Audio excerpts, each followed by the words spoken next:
ravie de vous accueillir ici pour une manifestation assez, finalement assez inhabituelle.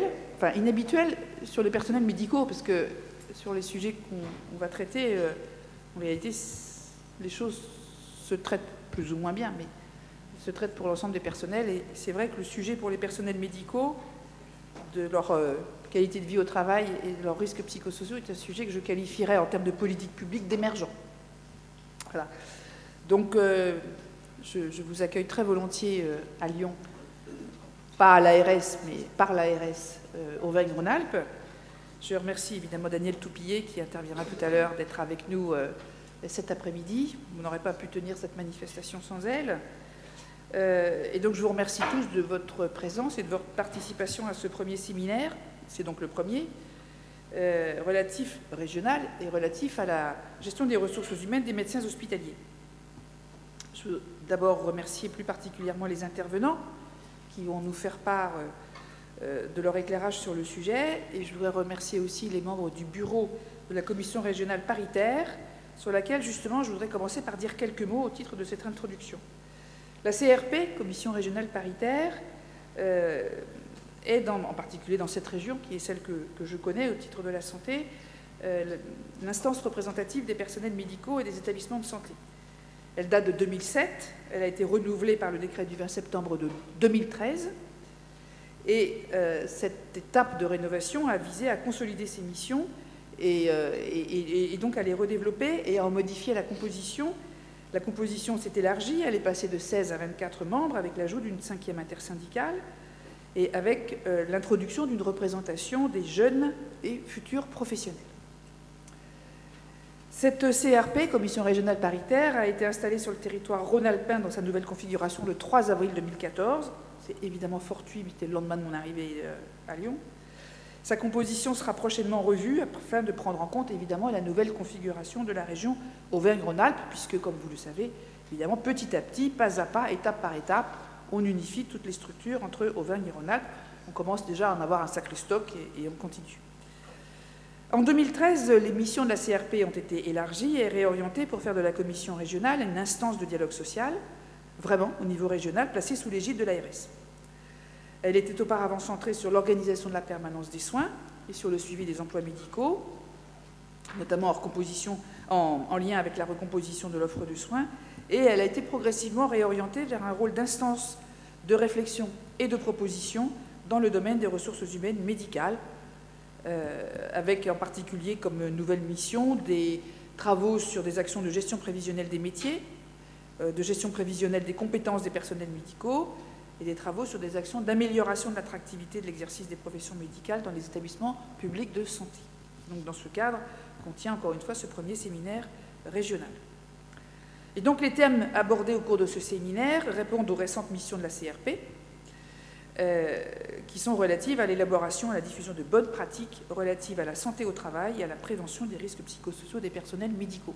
C'est pour ça que je dis que c'est un peu émergent et presque pas inattendu quand on connaît les personnels médicaux, mais c'est vrai que pour les autres catégories de personnel, c'est des choses qu'on fait maintenant depuis un certain nombre d'années. L'élaboration et la diffusion de bonnes pratiques concernent également le dialogue social, la qualité de l'exercice médical et la gestion des personnels médicaux. Nous répondons donc ainsi, par ce premier séminaire, à l'un des objectifs de renouvellement de la Commission, celui de créer un lieu privilégié de débat et de synthèse, propre à faciliter le retour d'expérience et à éclairer les politiques régionales, alors comme ici on ne se limite jamais à la région, voire nationale, ayant des impacts sur l'exercice médical. La problématique globale à laquelle sont confrontés les établissements publics de santé est à la fois, si je parle en technocrate de l'ARS, de rendre attractif l'exercice hospitalier et de fidéliser les médecins à ces établissements dans un contexte qui est plus complexe et souvent plus contraint, et moi j'y agis très volontiers. Il est aussi d'assurer au mieux le bien-être et la qualité de vie au travail des personnels médicaux, l'un n'allant pas sans l'autre.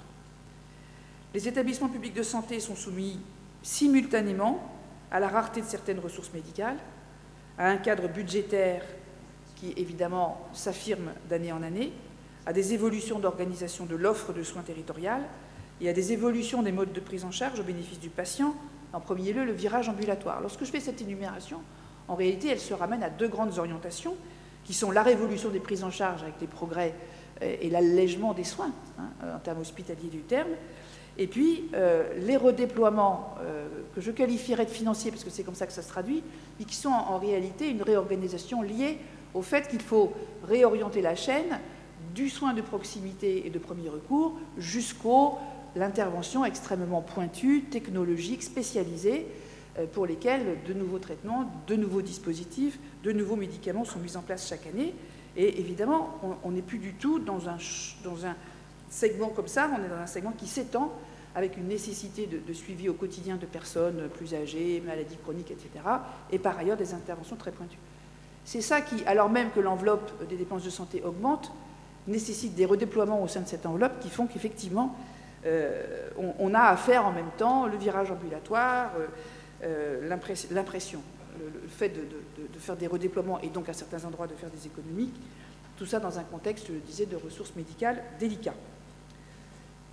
Je dois à l'honnêteté aussi de dire que souvent, par rapport aux deux orientations que je viens de dire, les mesures s'accumulent sans que probablement toujours le sens commun, tous les sens du terme d'ailleurs, soit vraiment donné, ce qui, à l'expérience que j'ai de la GRH, est une source de stress pour les uns et les autres tout à fait importante quand on ne voit pas le sens de réformes qui s'accumulent et de dispositions qui s'accumulent.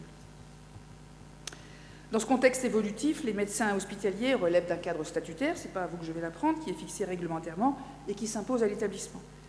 Le fonctionnement interne des établissements prévoit des instances qui permettent de prendre en compte la problématique des personnels non médicaux, tels que le CHSCT.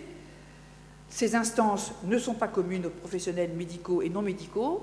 Je dois dire que, et des interrogations, pardonnez-moi, émergent sur la place du corps médical dans ces instances. De la même manière, l'organisation des établissements publics de santé comprend souvent deux directions distinctes, différentes. La direction des ressources humaines, pour les personnels non médicaux, et une direction des affaires médicales pour la gestion de la ressource médicale. C'est là que j'avais commencé mon interrogation, en mesurant mal le caractère politiquement incorrect de cette interrogation, qui est celle de se demander s'il ne serait pas pertinent de tendre vers un rapprochement, voire une unification de ces problématiques au sein d'une même direction. Comme je ne suis pas médecin, et comme je suis impertinente, j'ai tendance à dire que ça serait pas mal d'y réfléchir. De fait, la gestion des ressources humaines pour les médecins hospitaliers est une notion qu'on pourrait qualifier de nouvelle. Alors, dans l'intervention qu'on m'a préparée, on m'a fait dire un hôpital sans médecin, ça ne fonctionne pas. Je veux dire, ça n'existe pas. Pas la peine, voilà. De cette évidence, on a longtemps eu tendance à déduire, et ça c'est tout à fait juste, qu'il n'y avait pas à se préoccuper des médecins plus que ça. Il allait de soi que leur place était dans l'institution hospitalière, à laquelle ils étaient et ils sont spontanément dévoués, voire corvéables. Pourtant, et je dois dire qu'en arrivant à Lyon, plusieurs praticiens me l'avaient signalé, surtout lorsqu'ils ont, le cas échéant, des fonctions parlementaires, il y a des risques psychosociaux et des risques de burn-out chez les médecins hospitaliers. C'est une réalité, je ne sais pas si on l'a déjà dit comme ça de manière très collective. L'actualité récente l'a malheureusement encore démontré, et chacun sait bien que l'actualité récente n'est que la partie émergée de l'iceberg. Au-delà de ces risques qu'il faut impérativement prévenir, l'enjeu pour l'hôpital public est d'avoir des médecins impliqués, heureux dans leur travail de mission hospitalière. Pour cela, l'hôpital doit mener une gestion humaine des ressources médicales, alliant satisfaction professionnelle, santé au travail, sens dans le travail au-delà du sens médical du travail, qualité de vie pour tous les médecins hospitaliers, et ce, quel que soit leur statut. Pour s'engager dans cette voie, l'hôpital public peut compter sur des soutiens. Les politiques publiques que nous menons en font partie, avec notamment le plan national pour développer l'attractivité des établissements, le soutien à la création d'équipes médicales de territoire pour conforter l'organisation médicale, ou encore le financement d'assistants partagés, permettant à de jeunes médecins de découvrir progressivement un exercice en centre hospitalier non universitaire. Et bien d'autres initiatives peuvent contribuer à une meilleure gestion, autres initiatives que la politique publique dans son aspect le plus solennel, peuvent contribuer à une meilleure gestion des ressources médicales hospitalières, et je suis sûre que les uns et les autres pourront en faire état lors de ce séminaire. Mais je voudrais à titre conclusif en citer une qui m'apparaît à la fois intéressante et tout à fait symbolique de l'enjeu. Dans l'ex-région Rhône-Alpes, c'est-à-dire à Lyon pour parler clair, le réseau Astra, aide aux soignants rhône-alpins, émanant du Conseil de l'Ordre des médecins et de l'URPS médecins, a été créé. Il s'agit d'un centre d'appel téléphonique avec des personnes ressources. Leur bilan fait état de 5 à 10 appels par mois.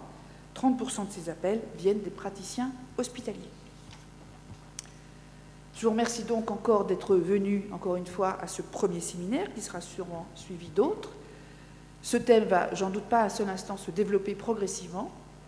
Je voudrais souhaiter que ce séminaire donc, soit un temps d'échange, de confrontation de pratiques, satisfaisant pour chacun de vos membres.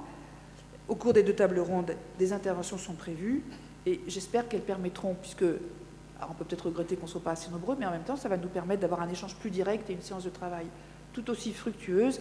Et j'espère qu'on pourra conduire suffisamment d'échanges avec vous tous, de manière à pouvoir ensuite exporter le résultat de notre travail de cette demi-journée. Je vous remercie, je vous souhaite une bonne après-midi.